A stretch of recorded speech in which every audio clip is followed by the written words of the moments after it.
Good afternoon, everyone. Thanks for coming by the Yushin booth today. I want to talk to you a little bit about INTU LINE. INTU LINE is Yushin's answer to IoT, if you will. Gathering production status, real time, from the robots, from the machine. And we have a little cell set up here, so hopefully you can see it on the monitor over here behind me or on this small monitor, or you can pivot around as such. So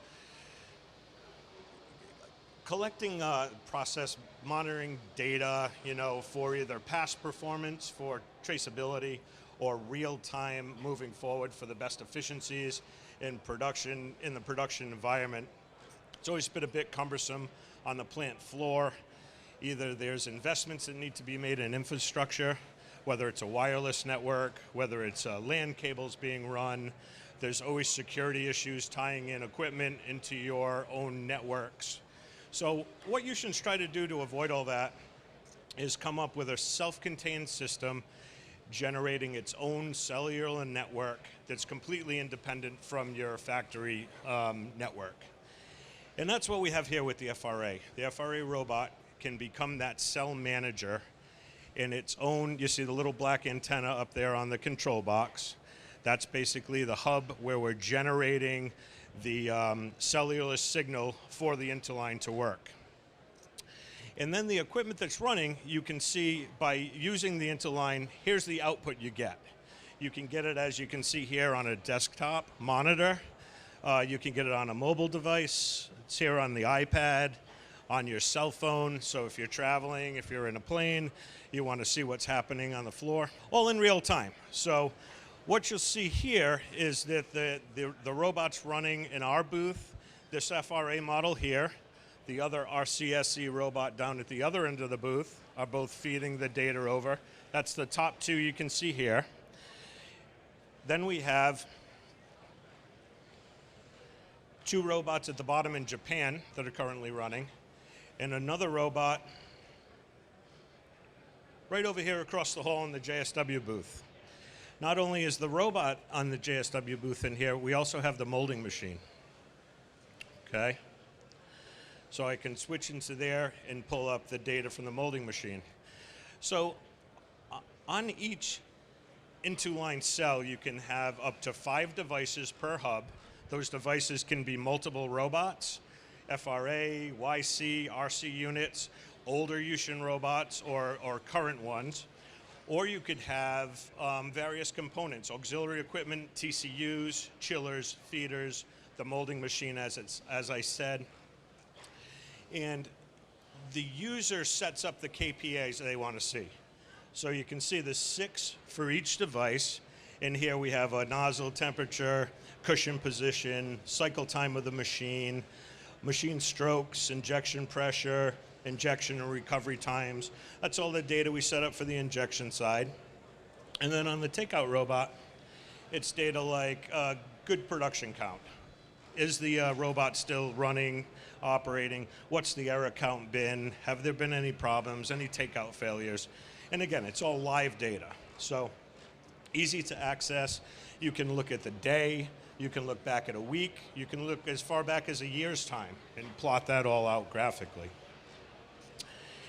Another great tool is this system can be set up to send automatic reports, either in a CSV folder or a PDF, to give you the statistics you want and the data you want sent directly to you via email or a text, any way you'd like to receive that information. Also has a camera on the FRA, so the camera, you can acquire images of the production environment. Pull that up real quick here. So you can set up to take a shot of the robot extracting the part from the mold or placing the part. If you're having any kind of problem with a takeout failure or placing the parts, you can look real time and see if you can see what's actually happening, what the root cause of the problem is. The other nice thing is that it has the capability with a remote stop. So if you do endeavor or get into a lights out mode where maybe you're running with some people during the day, but then you leave the machine and the robot running all night, lights out, or over the weekend, This will allow you to detect any problems. If you're having any kind of molding issues and the robot is continuing to take those parts out, you don't want to just be making scrap, especially not over a course of a weekend.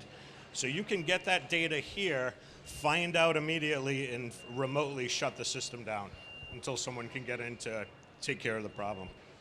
So that's some of the capabilities there. The other nice thing is this is all going directly through to the Yushin private cloud, and Yushin engineers have access directly into the system itself. So the robot's tracking its parameters and its performance, and if there's any issues that it's detecting through a predictive maintenance type of thing, if it sees some overloads, some over temperatures, maybe a belt tension's getting a little loose, it'll send the message automatically to the cloud. The engineers can take a look at that, analyze the problem, and reach out and contact you to let you know what's going on so you can avoid any unscheduled or any untimely downtime. You can handle it as you see fit. So it's a pretty powerful tool. We've developed quite a network on the injection molding machine side. Our partners JSW, Sodic, Nisei, Shibura, Nagata, Sumitomo are all dialed into this, as well as a lot of the auxiliary equipment suppliers we're now working with. So it's important when you get into a cell like this, you want to be able to tie in existing equipment that you have on your shop floor as well, not just buy one cell of all the same equipment. So we find it's important to set up those partnerships and get it all kind of dialed in. And again, it's all secure and in its own individual network. It's completely exclusive from your factory floor or your internal networks. No wiring, no internal, wireless networks or IT, professionals, software that has to be purchased, or systems integrators to get it all up and running. So it's a nice little package, and you can report on that and get that data to help you improve on your overall efficiencies.